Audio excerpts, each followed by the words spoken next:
Bonjour, je m'appelle Chris. Aujourd'hui, je vais vous montrer comment trouver les résultats de votre mesure de la largeur du faisceau, les moments statistiques, ainsi que les paramètres de distribution.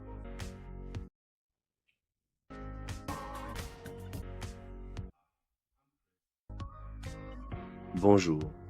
Dans ce film, j'aimerais vous dire quelques mots à propos de l'onglet de mesure dans le logiciel Waris, qui peut être utilisé pour la caractérisation des faisceaux laser. L'onglet de mesure présente essentiellement les résultats de la mesure.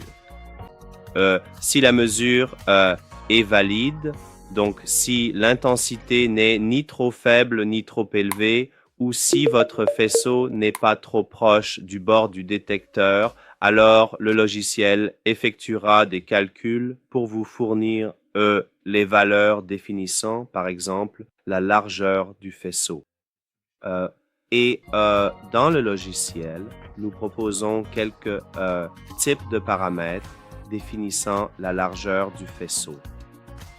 Ils sont appelés largeur à mi-hauteur pour le premier. Le deuxième est 1 sur E au carré.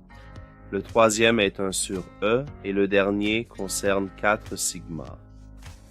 Tous ces paramètres sont calculés selon les axes X et Y tels qu'ils sont définis dans la vue 2D.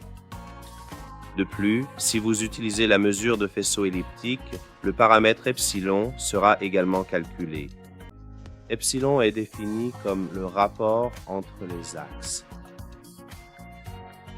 Dans la deuxième section, nous affichons les paramètres de distribution parce que, comme je l'ai dit dans le premier film, nous définissons le type de distribution. Ici, c'est Gauss. Donc, nous définissons ici tous les paranous. Nous montrons ici toutes les valeurs des paramètres de cette distribution gaussienne. Encore une fois, selon les axes X et Y. La dernière section présente les moments statistiques uniquement pour la distribution gaussienne. Et ceux-ci sont, encore une fois, calculés selon les axes X et Y. Et nous calculons les moments statistiques jusqu'au 4e ordre.